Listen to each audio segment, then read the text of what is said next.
what we've heard in the last 4 days. I talked with our mutual friend Larry Johnson. He believes that the United States is preparing for new round of attacks on Iran. Let us know what is the perception in Iran about if the United States want to attack. Is the attack imminent? And what is going on in the Well, mind of Iranians? I thought you were going to ask me about my shirt because you were discussing it with me before the show. Just apparently, some of your viewers are saying so and so only wears one shirt. Well, I'm not as colorful as Larry, but I assure you, this it's not one black shirt. But I wear it for Muharram and Safar, as you know. I usually don't wear black, but my sons wear a black shirt for these 2 months. The Ashura, when the to commemorate the martyrdom of Imam Hussein, and then the 40th day after his martyrdom, you have Arba'in, and some people wear black throughout this period, this 2 months. And I've never done that before, but my sons have been doing it for years, and this year I've been convinced to do it. So as soon as the month of Safar comes to an end, I assure you I'll be wearing a different color. Not the shirt that Larry gave me, but I'll be wearing a shirt, a different shirt. But anyway, getting back to business, your show is all usually has something to do with shirts and the Yeah. different types of shirts people wear. Well, Larry, from my understanding, Larry is correct. The Iranians say that the Americans have prepared themselves for an assault. And it doesn't mean it's necessarily going to happen, but there is a strong possibility that the United States will carry out an assault in the coming days, a major attack, and it's quite possible that it will be done with the Israelis. U.S. forces in Kuwait, in Saudi Arabia, in Qatar, in Bahrain, and the Emirates, in Jordan are prepared. Uh, of course, you know that many of these forces are not in their bases; they're in hotels and in other buildings and in other areas in these countries, so that they can be hidden from, so that they can be protected from Iranian missiles and drones. But U.S. warships are prepared, so there may be an assault on Iran that may last a while.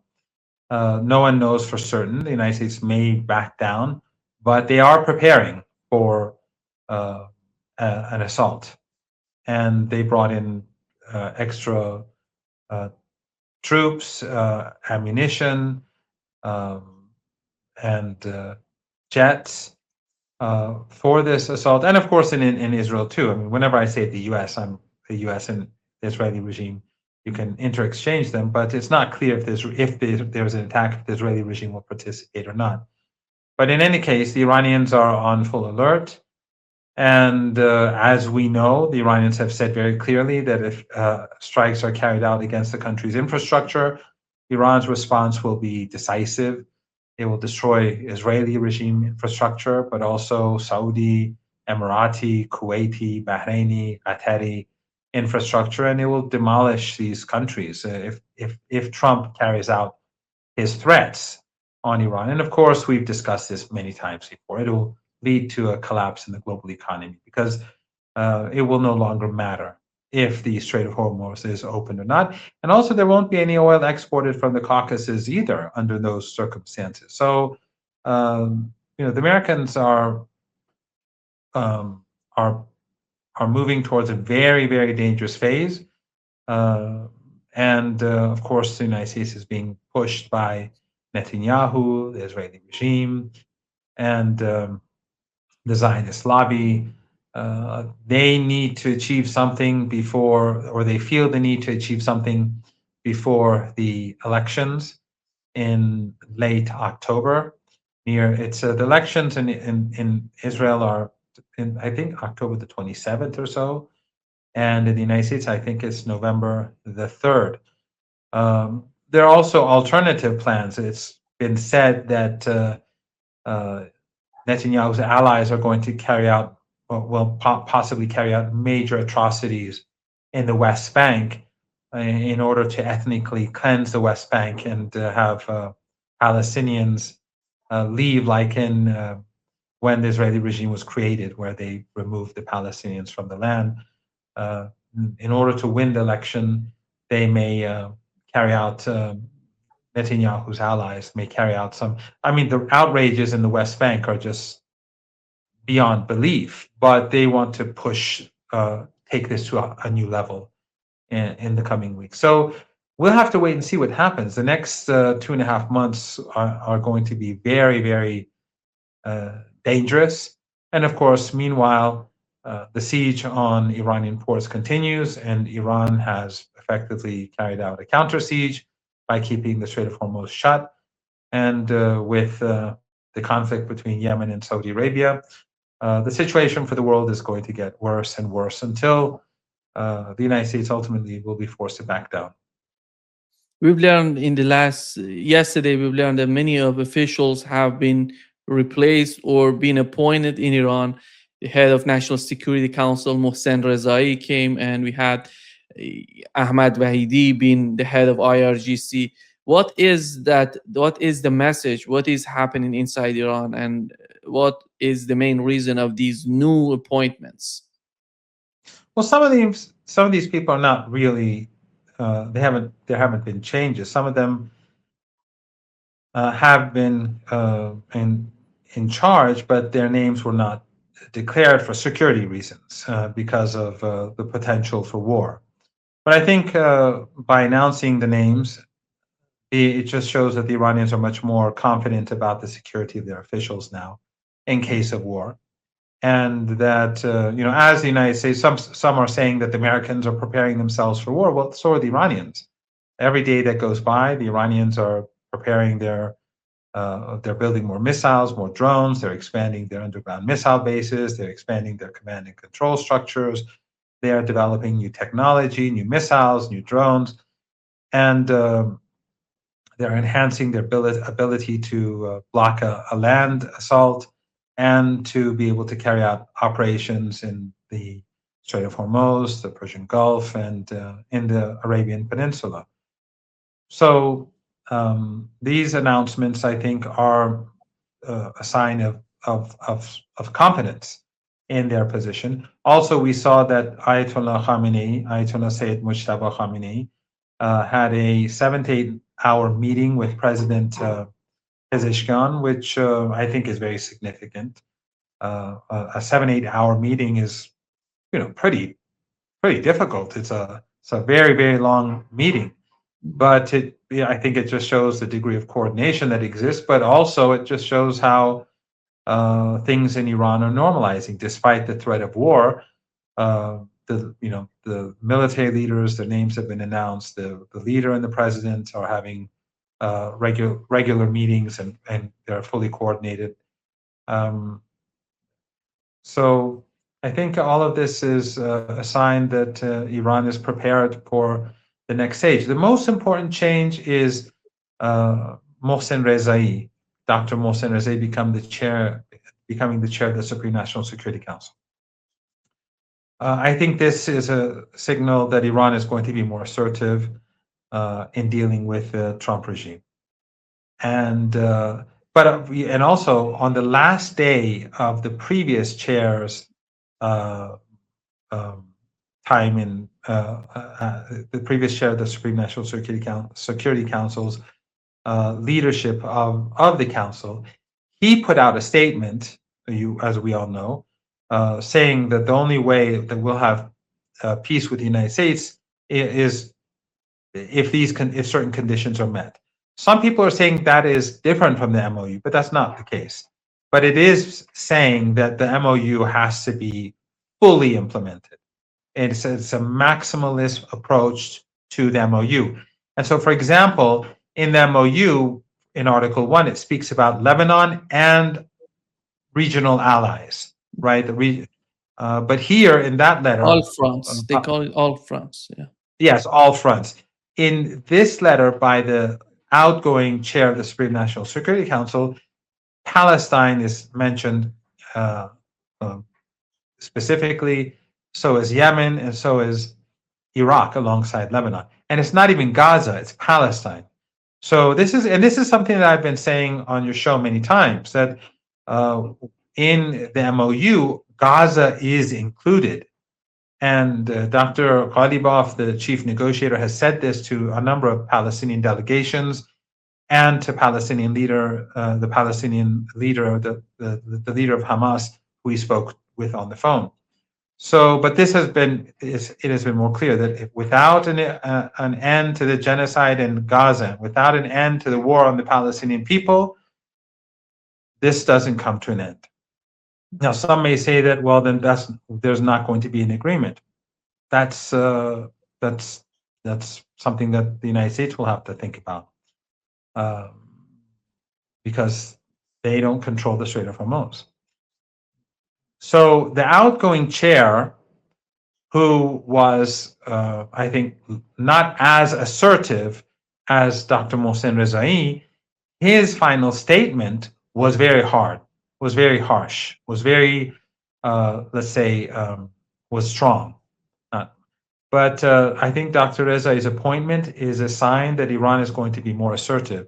And it's also going to strengthen the Supreme National Security Council, because he is a heavyweight. He, as you know, he's a very well-known person in the country. He was the head of the guards when Saddam Hussein invaded Iran. He basically built the guards. He was the chief architect. He created he took the initial steps of creating its air force and its navy too. He was also the longest serving chief of the Revolutionary Guards. He has a PhD, I think, in economics. Maybe I should have looked this up, but I think it has to do with economics. He was the economic, he was the economic deputy of President Raisi. And he's had a host of important jobs during the last 47 years. So, and the Supreme National Security Council is not just about war. It's not just about security. It's about everything. In other words, it's about social issues, economic issues, foreign policy. So all the issues that the state has to deal with is discussed in the Supreme National Security Council. And a heavyweight has to be there to coordinate the president, the head of the judiciary, the head of parliament, the armed forces, the foundations, and the state-owned foundations and other entities that are affiliated to the state, in order for them to work together more closely, which is very important during these circumstances when the country is at war. So I think we're going to have a stronger Supreme National Security Council, more coordination between the different parts of the state, and a more, let's say, assertive position taken at the negotiating table, on the battlefield, when it comes to dealing with Iran's enemies. I think one of his comments in April was important. He made this comment when the ceasefire was announced. I'm talking about Mohsen Rezai, the new head of this. He basically mentions that the offensive would be the best offensive when it comes to the United States. Do you think that the way that the United States is preparing itself to attack Iran today, you've mentioned that they're preparing for that. They may do this. We don't know if they're going to attack or not. But what would be the reaction on the part of Iranians? Let's assume if they attack, are they going to do the same way that it was before, the southern part of Iran, in the western part of Iran, and attacking these islands? Or are they going to escalate? They may hit some targets in Asaluya, for example, and the oil facilities in the southern part of Iran. What would be the reaction under the new sort of mindset in Iran if that's the case? It's unclear. We don't know, because during the 40-day war, the United States and the Israeli regime bombed places across the country. They bombed on day one. They bombed schools. They bombed a hospital in Tehran, which is still closed, the Gandhi Hospital, and the pharmaceutical plants was pharmaceutical plants.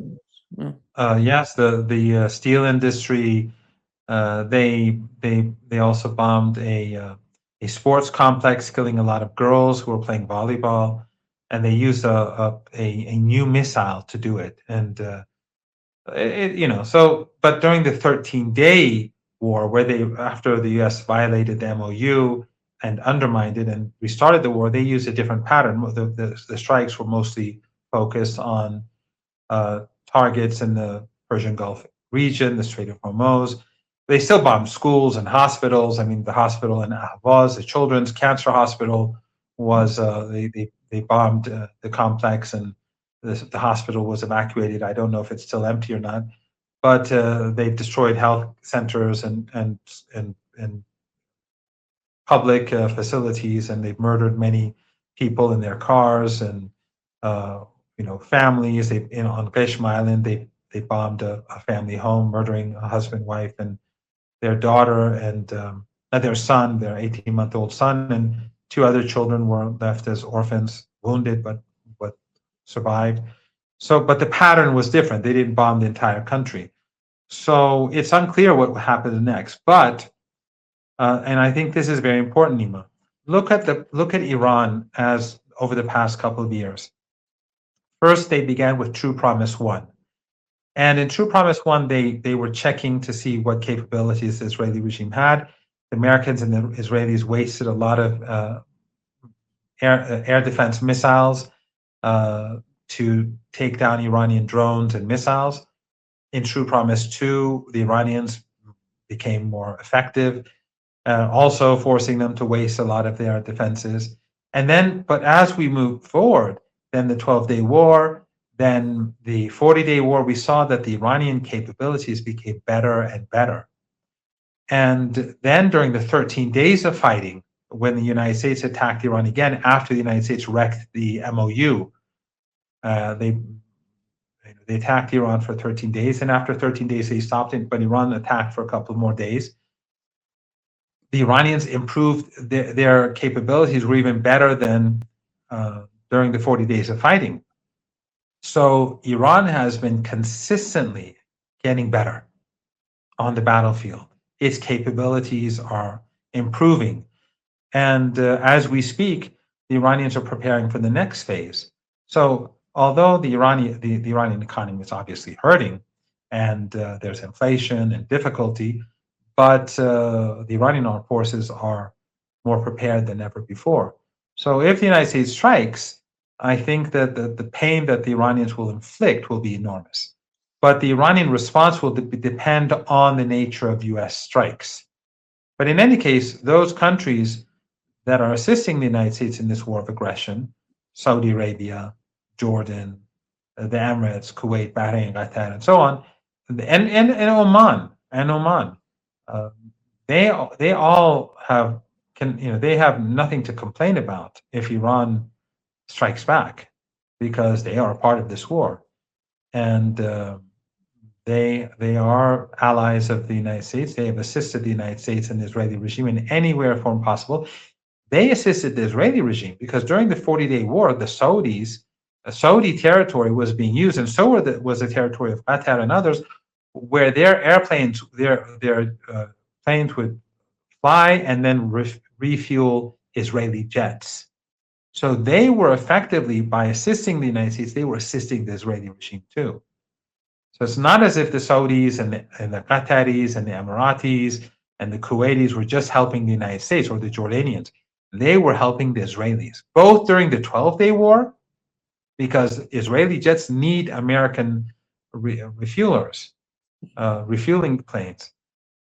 During the 12-day war, they assisted the Israelis, and the 40-day war, and so they've been a part of the assault on the Iranian people for multiple wars. The Saudis in particular, Jordan in particular, but also the rest of them.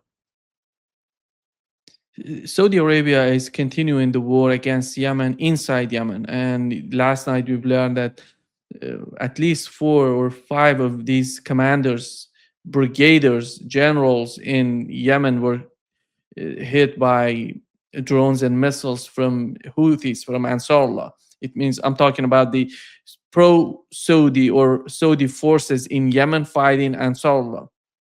And Remember, they just to clarify, the Yemen is the capital of Yemen is Sana'a.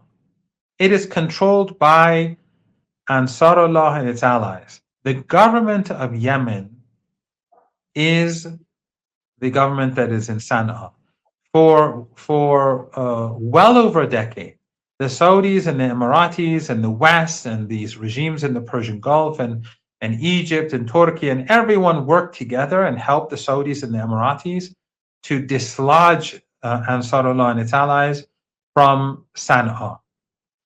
But they failed. Why? Because the people support Ansarullah. And so, the entire West and its regional proxies together were working to undermine Ansarullah.